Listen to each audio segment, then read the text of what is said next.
Hey guys, நீங்கள் பார்த்துட்டு இருக்கிறது டெக் தகவல். இது டெக் அப்டேட்ஸ் 851வது வீடியோ. இது இந்த வருஷத்தோட முதல் வீடியோங்க. ஆமாம், நம்ம வந்து 2022 நமக்கு எப்படி இருந்தது அப்படின்னு கேட்டிங்கன்னா, 2022 ரொம்ப நல்லா இருந்ததுன்னா சொல்ல மாட்டேன். எப்பவுமே இருக்கிறதோட கொஞ்சம் டல்லாக மந்தமாக தான் போச்சு. அதுக்கு காரணம் நானும் ஒன்று அப்படின்னு சொல்லியிருக்கலாம். ஏன்னா வந்து பெருசாக கண்டென்ட்டில் இம்ப்ரூவ்மெண்ட் இல்லை, குவாலிட்டியை பெருசாக இம்ப்ரூவ் பண்ணலை. அந்த மாதிரி டெக்னிக்ஸுமே என்னால் கண்டினியூவாக ஃப்ளோவாக டெய்லி தர முடியல. ஃபஸ்ட்லாம் வந்து கேப்பே இருக்காமல் தந்துட்டு இருப்பேன். ஸோ இந்த இப்போலாம் வந்து சின்ன சின்ன காரணங்களாலாம் இந்த டெக் நியூஸை மிஸ் பண்ண வேண்டியது இருக்குது. ஸோ இந்த மாதிரி விஷயங்கள் இதெல்லாம் வந்து ரொம்பவே கடுப்பாக இருக்குது. குறிப்பாக டைமிங் கீப் அப் பண்ணவே முடியல. ஸோ இது எல்லா காரணத்தினால்தான் நான் டவுன் ஆனேன் அப்படின்னு நான் நினைக்கிறேங்க. ஸோ உங்களுக்கு என்ன தோணுது? நம்ம சேனல் வந்து டவுன் ஆனதுக்கான காரணம் என்ன அப்படின்னு உங்களுக்கு தோன்றதை கமெண்ட்டில் சொல்லலாம். அதே மாதிரி கூடவே உங்களோட ஹெல்ப் எனக்கு தேவை. என்ன டைமிங்க்கு வீடியோ அப்லோட் பண்ணணும்? டெக் நியூஸ் டெய்லி நைட்டா பகலா அப்படின்னா என்ன டைமிங்? நைட்டுனா நைட் அப்படின்னு போட்டு உங்களோட டைமிங், மார்னிங்னா மார்னிங் போட்டு உங்களோட டைமிங்.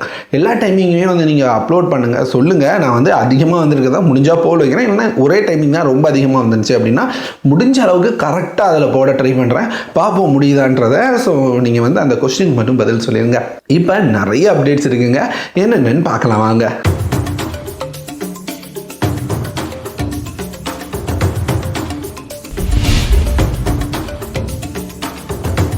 First update OnePlus 11. இதை வந்து வர 4ஆம் தேதி சைனாவில் லான்ச் பண்ணுறாங்களாம்.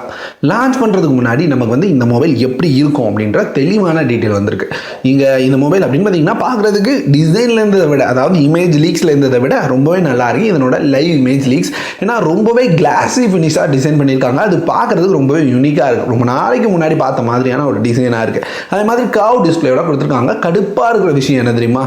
கலர் வாய்ஸை தான் யூஸ் பண்ணி வச்சுருக்காங்க. ஸோ ஆக்சிஜன் வாய்ஸ்லாம் இல்லைங்க. அது வந்து ரொம்ப கடுப்பாக இருக்குது. இன்னமும் இந்த ஆக்சிஜன் வாய்ஸை திரும்ப எட்டு வந்தாங்கன்னா பெட்டராக இருக்கும். அது கூடவே OnePlus 11R அப்படின்னு ஒரு மொபைலோட லீக்ஸும் வர ஆரம்பிச்சிருக்கு. இது வந்து எப்போ லான்ச் ஆக போகுதுன்னு தெரியல. ஆனால் டிசைன் வைஸாக இந்த மாதிரி தான் இருக்க போகுது. நல்லா இருக்குது அப்படின்னு சொல்கிற அளவுக்கு ஒரு டிசைன் இல்லை. 4 கேமரா கட்அவுட்ஸை மட்டும் தெளிவாக காமிக்கிற மாதிரியான ஒரு டிசைன்.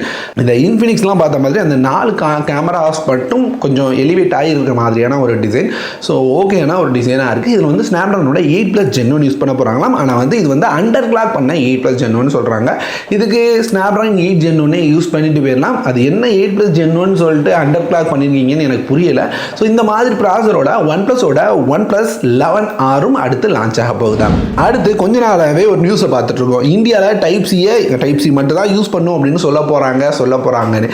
இப்போ இந்தியாவில் அஃபிஷியல் என்ன சொல்லியிருக்காங்க அப்படின்னு பார்த்தீங்கன்னா, யூரோப்பியன் யூனியன்லேருந்து 2024 கடைசி உள்ள எல்லா மொபைலுமே டைப் சிக்கு மாறிடணும் அப்படின்னு சொல்லியிருக்காங்க. ஸோ நாங்கள் அதுலேருந்து கொஞ்ச நாள் தள்ளி வைக்கிறோம். நாங்கள் வந்து அதுலேருந்து 2024 கடைசியிலேருந்து ஒரு 3 மாதம் கழித்து வர எந்த மொபைல்லையும் டைப் சி தவிர வேறு எந்த போர்ட்ஸும் இருக்கக்கூடாது அப்படின்னு இந்தியாவிலேருந்து கன்ஃபார்ம் பண்ணிட்டாங்க. ஸோ அதனால் அதாவது 2025 மார்ச்சில் வரப்போகிற எந்த டிவைஸ்லையுமே டைப் சி தவிர வேறு எந்த போர்ட்டும் இருக்காது, குறிப்பாக இந்தியாவில். அடுத்து இந்தியாவில் ஆப்பிளோட மேனுஃபேக்சரிங்கை அதிகப்படுத்திட்டே போகிறாங்க. ஸோ இந்த வருஷத்தில் ஆப்பிள் MacBook அது போக டேப்லெட்ஸையும் இந்தியாவில் லோக்கலாக அசம்பிள் பண்ண போகிறாங்க அப்படின்ற மாதிரி பார்க்க முடியுது. ஸோ இதுக்கான பேச்சுவார்த்தை நடந்துட்டு இருக்கான். கவர்மெண்ட் அப்ரூவல்லாம் கிடச்சிருச்சாம். ஸோ சீக்கிரமாகவே இந்தியாவில் ஆப்பிளோட லேப்டாப் அது போக ஆப்பிளோட ஐபேட்ஸ் வந்து மேனுஃபேக்சரிங் ஸ்டார்ட் ஆகலாம். ஸோ எப்போவுமே வந்து விலை கம்மியாகும்னு சொல்கிறாங்க. ஆனால் ரியல் டைமில் நமக்கு பார்க்குறதுக்கு பெருசாக விலை கம்மியான மாதிரி தெரியல. ஆனால் வேலை வாய்ப்பு அதிகமாக கிடைக்க வாய்ப்பு இருக்குது. இங்கே எந்த நேரத்தில் தெரியுமா விலை கம்மியாகும்னு தோணுது? ஒரு மொபைல் வந்து கொஞ்ச நாள் ஆனதுக்கப்புறம் அப்படின்னு பார்த்தீங்கன்னா அதனோட ப்ரைஸ் ரொம்ப டிராஸ்டிக்காக கம்மியாகுது. அதே மாதிரி ஏதாவது ஆஃபர்ஸ் வரும்போது ரொம்ப கம்மி ப்ரைஸில் சேல் பண்ணுறாங்க. ஸோ நீங்கள் வந்து ஆப்பிளோட ப்ராடக்ட்ஸ்லாம் வாங்கணும்னு நினச்சிங்கன்னா ஒரு நல்ல ஆஃபருக்கு வெயிட் பண்ணி வாங்குறது பெட்டராக இருக்கும்னு நினைக்கிறேன். ஆஃபர்லாம் தெரிஞ்சுக்க நம்மளோட டெலகிராம் சேனலோட லிங்கை டிஸ்கிரிப்ஷனில் கொடுக்குறேன். கிளிக் பண்ணி ஜாயின் பண்ணிக்கோங்க. ஏன்னா அதில் தான் எக்கச்சக்கமான ஆஃபர்ஸை நம்ம போட்டுகிட்டே இருக்கும். பார்த்தீங்கன்னா கண்டிப்பாக உங்களுக்கு தெரியும். செக் பண்ணி பாருங்க, பிடிச்சா மட்டும் ஜாயின் பண்ணிக்கோங்க. அடுத்து டெக்னோ பேண்டம் X2 இந்த மொபைலை இந்தியாவில் லான்ச் பண்ணிட்டாங்க. ஸோ இதை பற்றி என்ன சொல்ல? இது நல்லா இருக்குன்னு சொல்லவா, நல்லா இல்லைன்னு சொல்லவானே புரியாத ஒரு மொபைலாக இருக்குது. நீங்கள் இந்த மொபைல் வந்து 40,000 ரூபாய் அப்படின்ற ப்ரைஸில் வந்திருக்கு. டெக்னோட ஒரு மொபைல். இந்த கம்பெனி பேர் தான் கொஞ்சம் முட்டுது. அது மட்டும் இல்லாமல் இதனோட ப்ராசருங்க.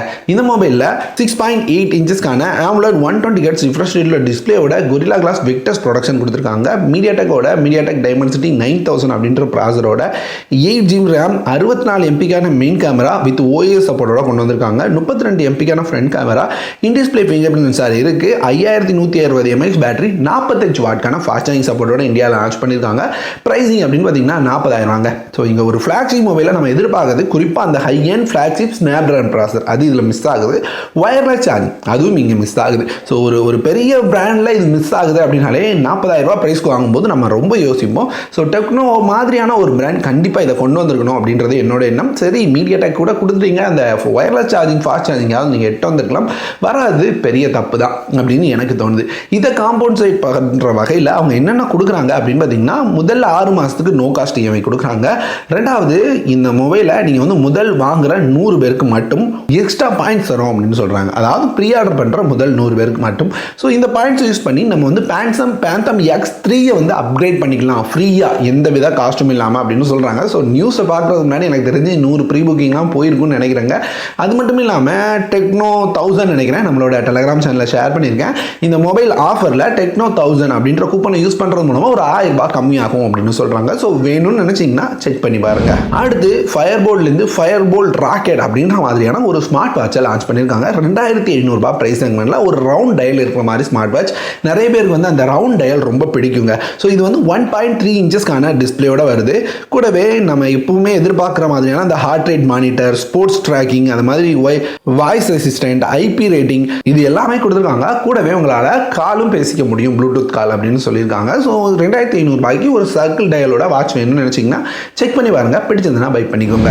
அடுத்து சாம்சங் கேலக்ஸி F04 கொஞ்ச நாள் நம்ம பார்த்துட்டு இருக்கோம். இதனோட அஃபிஷியல் லான்ச் டேட்டை கன்ஃபார்ம் பண்ணிட்டாங்க. ஃப்ளிப்கார்ட்டில் லான்ச் ஆக போகுது, வர 4ஆம் தேதி வருது அப்படின்னு சொல்லியிருக்காங்க. இது வந்து 8000 ரூபாய் ப்ரைஸ் செக்மெண்ட்டில் இருக்குன்னு சொல்லியிருக்காங்க. இந்த 8000 ரூபாய் ப்ரைஸ் செக்மெண்ட்டில் என்னென்ன வரப்போகுதுன்னு கன்ஃபார்ம் பண்ணிட்டாங்க. மீடியாடெக்கோட ஹீலியோ P35 அப்படின்ற ப்ராசர் கொடுக்க போகிறோம். 8GB ரேம் சொல்லியிருக்காங்க. கண்டிப்பாக இந்த 8GB அப்படின்றத அந்த எக்ஸ்டெண்டர் ரேமாக தான் மென்ஷன் பண்ணியிருக்காங்கன்னு நினைக்கிறேன். அது போக ஒரு HD+ டிஸ்பிளேயோட வரும் அப்படின்ற மாதிரி கன்ஃபார்ம் பண்ணியிருக்காங்க. அடுத்து சைனாவில் ரெட்மியோட 12C அப்படின்னு ஒரு மொபைல் லான்ச் ஆயிருக்கு. இந்த மொபைல் இந்தியாவிலும் லான்ச் ஆக போகுதுங்க, வேற நேமில். அதை பற்றி தெளிவாக சொல்கிறேன். இந்த மொபைல் வந்து 6.7 இன்ச்சஸ்க்கான HD டிஸ்பிளேயோட மீடியாடெக்கோட ஹீலியோ G85 அப்படின்ற ப்ராசரோட 50 MP கேமராவோட ஒரு 5000 mAh பேட்டரி 10 வாட்கான ஃபாஸ்ட் சார்ஜிங் சப்போர்ட்டோட சைனாவில் ஒரு 8500 ரூபாய் அப்படின்ற ப்ரைஸ்க்கு 4GB 64GB லான்ச் ஆயிருக்குங்க.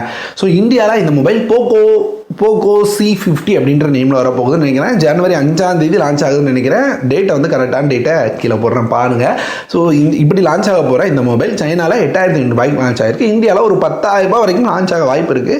ஒரு ஓகேயான ஒரு டீல், அந்த ப்ரைஸ் செக்மெண்ட்டில் எடுக்கணும்னு நினைக்கிறவங்களுக்கு ஒரு 4G மொபைலாக ஒரு ஓகேயான ஒரு டீலாக இருக்கும். அடுத்து சாம்சங்கில் ஏற்கனவே நிறைய மொபைல்ஸ் நம்ம பார்த்துட்டு இருக்கோம். A04, F04, M04, அது போக A54 இந்த மொபைல்ஸ் எல்லாமே லீக்ஸ் எக்கச்சக்கமாக பார்த்துட்டு இருக்கோம். BS லிஸ்டிங் வேறு வந்துட்டு இருக்கு.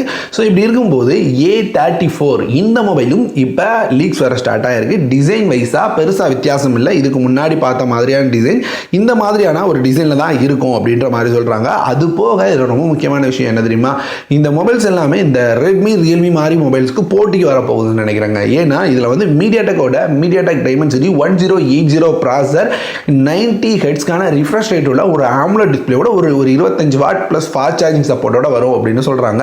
எப்பவுமே இந்த மொபைல்ஸ் எப்பவுமே ஒரு 20,000 ரூபாய் இந்த ப்ரைஸ் செக்மெண்ட்டில் தான் வந்திருக்கு. ஸோ அப்படி பார்த்தீங்கன்னா கண்டிப்பாக ரெட்மி, ரியல்மிக்கு இந்த டைம் சாம்சங்கும் டஃப் கொடுக்கும் அப்படின்னு நினைக்கிறேன். பொறுத்திருந்து பார்க்கலாம். அடுத்து டீல் ஆஃப் த டே. நீங்கள் வந்து ஒரு கம்மி ப்ரைஸில் ஒரு பெரிய ஸ்மார்ட் டிவி வாங்கணும், ஒரு நல்ல கம்பெனிலேருந்து நினச்சிட்டு இருக்கீங்களா, இந்த டிவியை ட்ரை பண்ணுங்கள். தாம்சன்லேருந்து 9A சீரியஸில் வர 43 இன்ச் ஸ்மார்ட் LED டிவி அப்படின்னு பார்த்தீங்கன்னா இப்போ 16,000 ரூபான்னு சேல் பண்ணுறாங்க. நீங்கள் கார்டு, அதாவது உங்கள்கிட்ட ஆக்சிஸ் பேங்கோட கிரெடிட் கார்டு, ஃப்ளிப்கார்ட் ஆக்சிஸ் பேங்கோட கிரெடிட் கார்டு இருந்ததுன்னா ஒரு 800 ரூபாய் கம்மி பண்ணி உங்களால் 15,200 ரூபாய்க்கு வாங்கிக்க முடியும். இதனோட ரெகுலர் ப்ரைஸ் தெரிஞ்சுக்கணும்னா ரெகுலராகவே இது வந்து ஒரு 20,000 ரூபான்னு சேல் பண்ணுவாங்க. சில சமயங்களில் இதை விட அதிகமாக 22,000 25,000 ரூபாய் வரைக்கும் கூட போயிருக்கு. ஸோ அப்படி பார்த்தீங்கன்னா 16,000 ரூபாய் அப்படின்றது என்ன பொறுத்தவரைக்கும் தாறுமாறான டீல் அப்படின்னு நான் சொல்லுவேன். ஸோ இந்த அளவு கம்மி ப்ரைஸில் ஒரு நல்ல பிராண்ட் டிவி எதுவுமே கிடையாது, குறிப்பாக ஸ்மார்ட் டிவி கிடையவே கிடையாது. ஸோ வேணும்னு நினச்சிங்கன்னா லிங்க் இல்லை டிஸ்கிரிப்ஷனில் கொடுக்குறேன். என்ன பிரச்சனைனா எல்லா இடங்களுக்கும் டெலிவரி இல்லை, ஒரு சில இடங்கள் தான் டெலிவரி போட்டிருக்காங்க. வாங்குற ஐடியா இருந்தீங்கன்னா அப்பப்போ செக் பண்ணி பாருங்கள், உங்கள் ஏரியாவுக்கு டெலிவரி இருந்ததுன்னா பை பண்ணிக்கோங்க. அவ்வளோதாங்க இந்த வீடியோ. இது மாதிரி நிறைய ஆஃபர்ஸ் தெரிஞ்சுக்கணும்னா டெலகிராம் சேனலில் ஜாயின் பண்ணிக்கோங்க. இந்த வீடியோ இதோட முடியுது. வேற ஒரு சூப்பரான வீடியோவோட அடுத்த ஒரு வீடியோவில் உங்களை பார்க்குறேன்.